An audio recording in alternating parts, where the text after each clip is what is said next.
Welcome to another hearing of the Trump Impeachment Committee. This committee used to be formerly known as the House Intelligence Committee.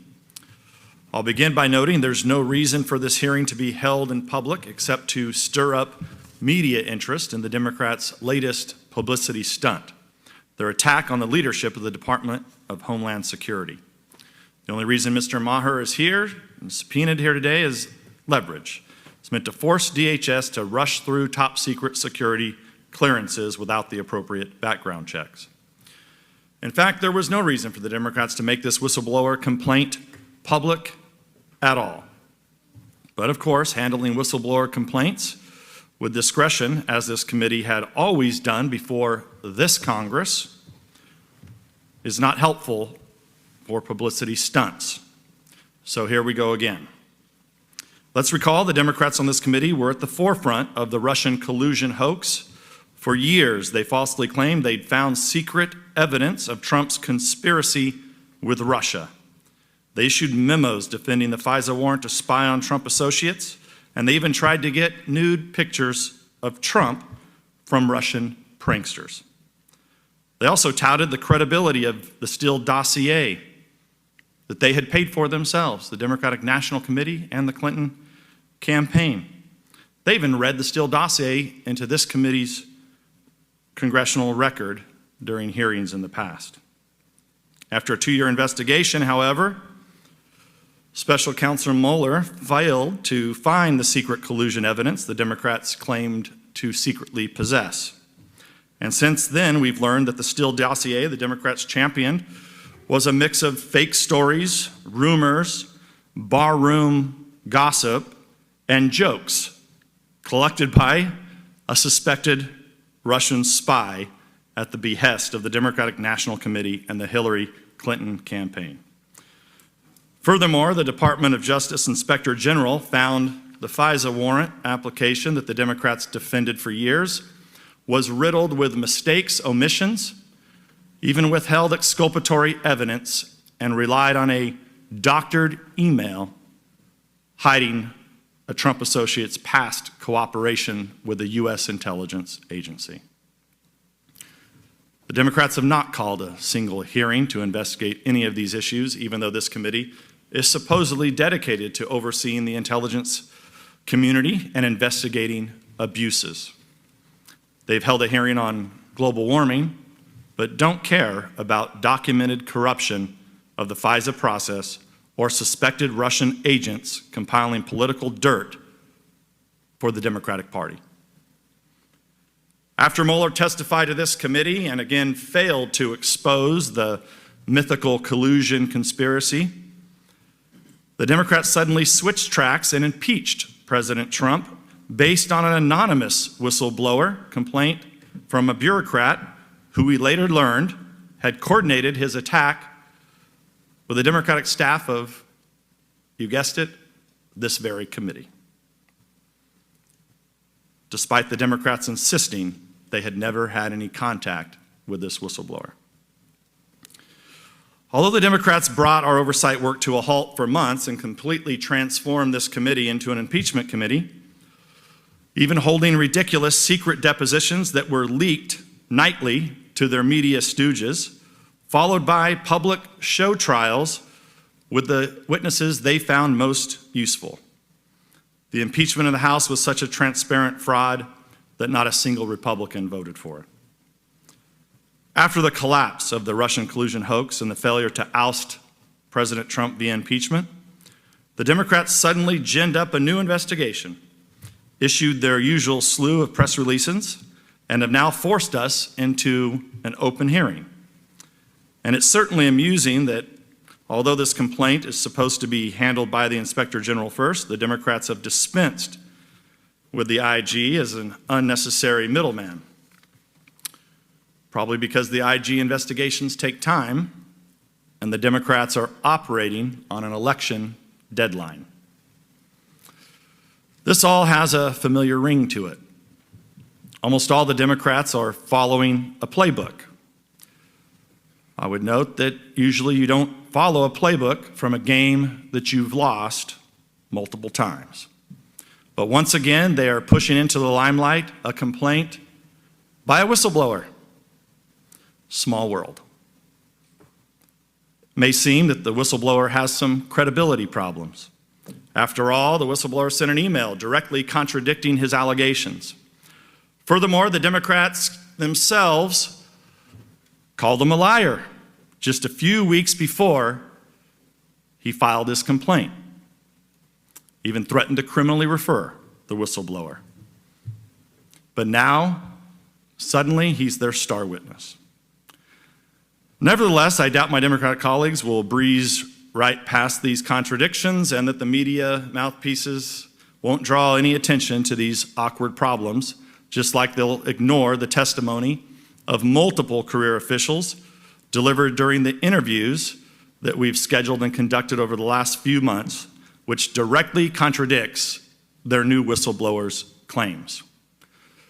So here we go again, indulging the Democrats' dream that they'll find the holy grail of scandals that finally gets rid of Trump without beating him in the election. Of course, foreign threats and intelligence challenges don't grind to a halt while they pursue these sick fantasies. And this one is clearly sick. We've had violence all over this country, and it involves a bizarre sympathy for Antifa. They've been burning down many of our country's major cities. I know some view Antifa as an idea. Thankfully, the Trump administration does not. Yield back. Welcome, Mr. Maher. How are you doing today? Thank you, sir. I don't know what you're doing here, to be honest with you. You've been on the job a couple months, month and a half? Yes, sir, a little less than 2 months. So this committee, as I said in my opening statement, we've had unfortunately, the last couple of years, we've brought many people like yourself before this committee. We've ruined a lot of people's lives, and I'm going to try to make sure that doesn't happen to you here today. You have no business being here. You don't know any of these facts and these supposed allegations.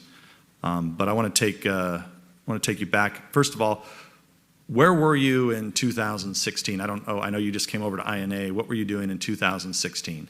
I was in the general counsel's office at the Department of Homeland Security. Department of Homeland Security. Were you read into any intelligence products or anything at that time?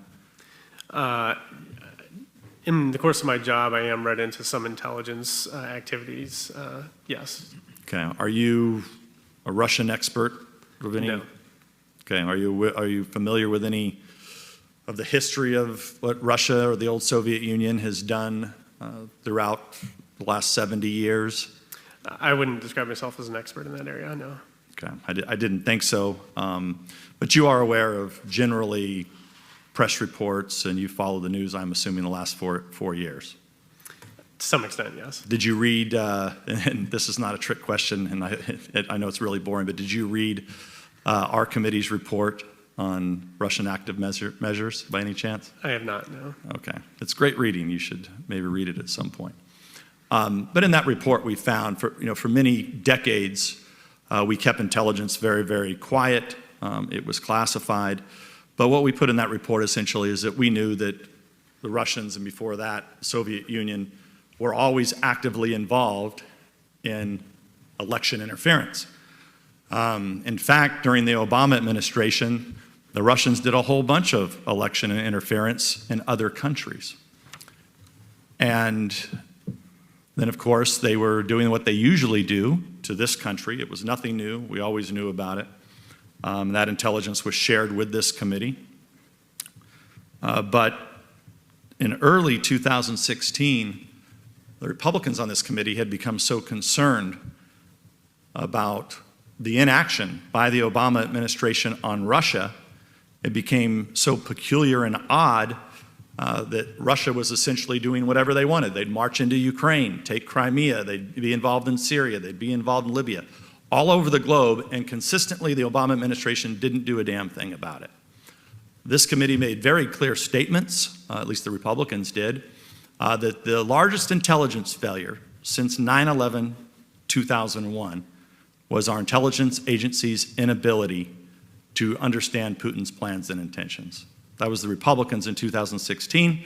Media will ignore it. They continue to ignore it. They even ignored the work that we did, because what we ultimately found was that during that same time frame in 2016, the Clinton campaign and the Democrats were up to some really nasty, nasty stuff that they've continued to hide from the American public.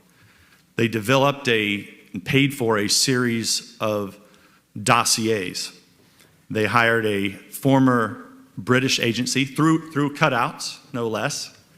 Those cutouts, they went through a law firm. They laundered money to a company that then hired this former British spy, who then went and actually claimed he was working with a Russian, but it actually ended up being a Russian that was only a few miles from here, had previously worked for the Brookings Institute, and now we find out in just recent days, he was suspected as being a Russian spy at one time.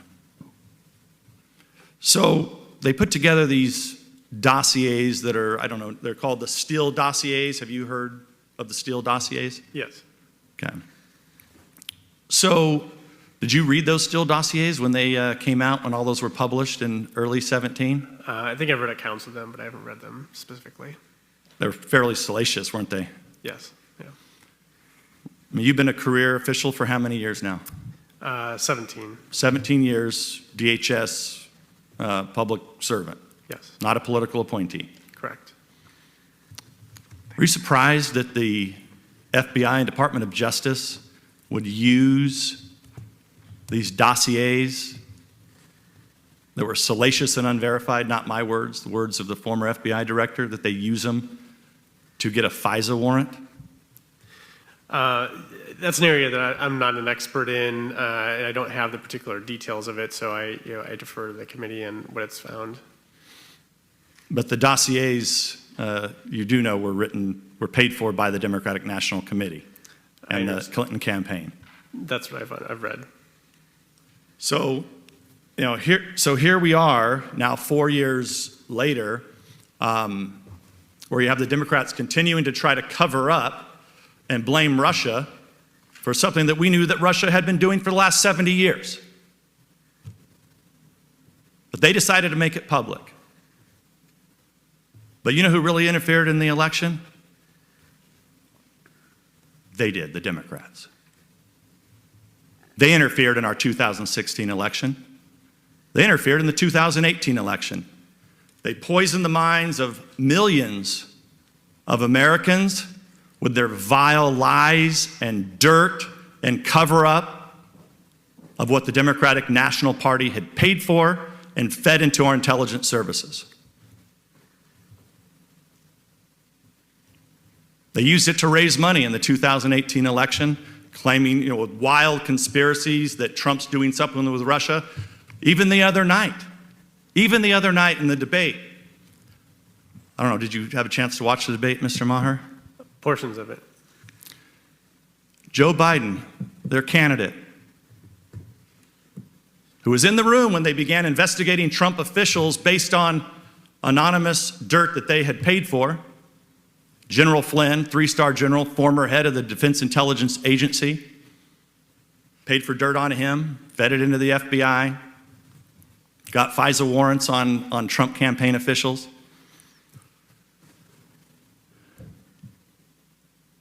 They poisoned the minds of millions of Americans. Joe Biden the other night still made the claim, even though he was in the room back in 2016, that Trump had something nefarious, some nefarious dealings with Russia. You know what question he didn't answer? And what the moderator didn't even ask?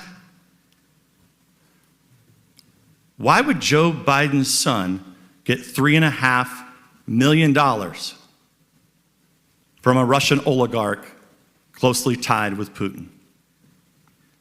It's almost like we live in a fantasy land here where they accuse you, the Democrats accuse you, of whatever they're doing themselves. The media will ignore it. They'll continue to ignore it. I have no idea how you would have the son of the vice president receiving millions of dollars, not just from people with ties to Putin, Kazakhstan, Ukraine, even China. FBI didn't seem interested in investigating any of that. They took the Democrats' dirt and the Clinton dirt, and they opened up an investigation into the Trump campaign and the Republican Party, their adversaries. This committee has met with countless countries, all of us on this dais, intelligence services all over the world, allies, adversaries, people in the middle. We're always concerned about whether or not there's any election interference, especially by the country's intelligence services and intelligence agencies. I've sat in so many meetings with senior intelligence officials around the world, and it's one of the first things you always talk about. I hope that you're speaking truth to power, that you're not getting involved in elections, that you're trying just to gather intelligence and protect your own country, and hopefully we can work with you. Yet here we are, shiny city on a hill,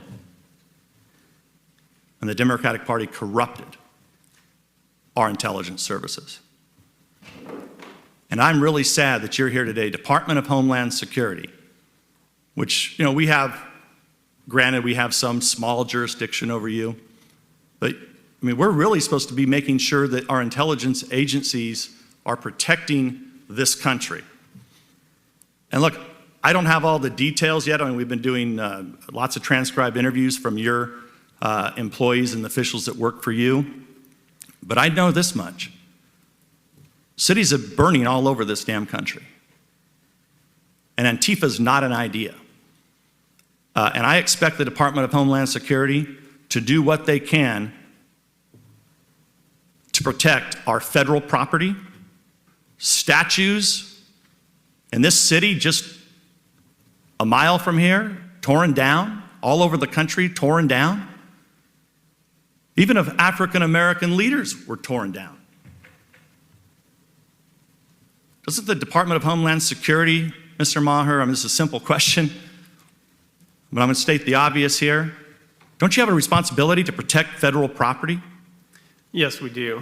Under Title 40, we have a specific statutory responsibility to do that. So you were doing that. You were providing intelligence in Portland, Seattle. You're feeding these reports, I know, that go out around the country, correct? Correct, yes. We've even seen some foreign involvement in these protests around the country. It's pretty alarming. Antifa's not an idea, Mr. Maher. It's a radical group, and there's a lot of groups like them. And I have no idea why the Democrats would be protecting Antifa. This is a bizarre, strange events that we're witnessing right here. And hopefully, someone in the media will cover this. But I doubt it. Yield back.